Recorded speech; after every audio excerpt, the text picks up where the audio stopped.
les États de l'Alliance du Sahel et la CEDEAO.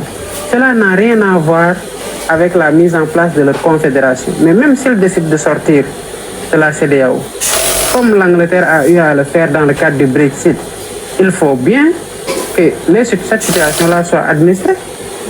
Même s'ils décident qu'ils ne reviendront plus jamais dans la CEDEAO, il faut bien qu'on discute de comment ils vont partir, qu'est-ce qu'ils avaient dans la CEDEAO qu'ils ne pourront plus avoir et qu'est-ce qu'ils vont avoir dans le cadre de la coopération bilatérale. Est-ce que. Donc il y a énormément de questions à faire, à discuter. L'autre chose, c'est que même s'ils ne sont plus dans la CEDEAO, cela n'empêche que nous adressons aujourd'hui des défis communs, notamment le terrorisme, les trafics illicites, qu'il s'agisse de substances illicites ou d'êtres humains, ou d'autres défis que nous avons en commun.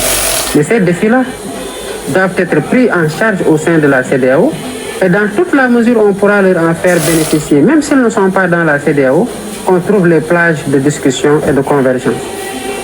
Je ne me fais pas d'illusions, j'y vais avec beaucoup d'humilité. Je vais faire en compagnie de mes pairs et sous la supervision de la CEDEAO ce que je crois devoir faire, à savoir dialoguer, discuter, travailler à réconcilier les positions.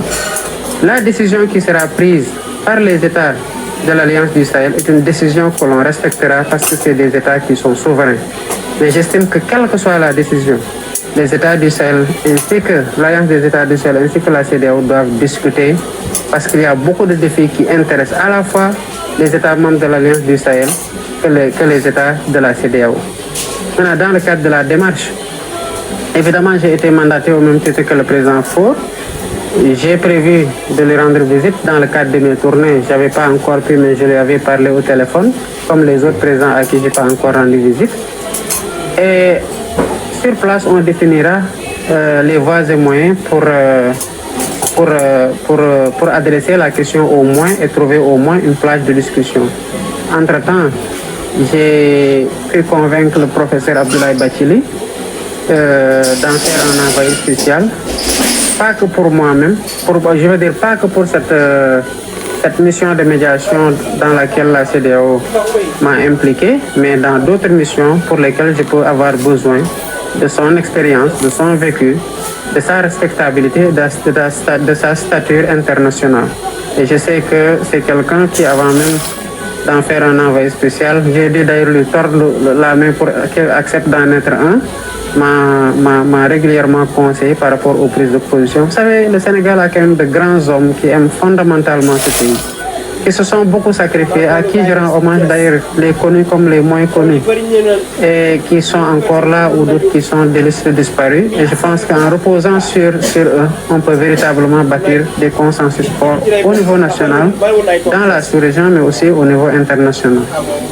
Le Président, le Premier ministre Ousmane Sonko, en recevant le leader de la France Insoumise, Jean-Luc Mélenchon, avait dit que le Sénégal, pour disposer de lui-même, est incompatible avec la présence durable des forces étrangères, en tout cas au Sénégal.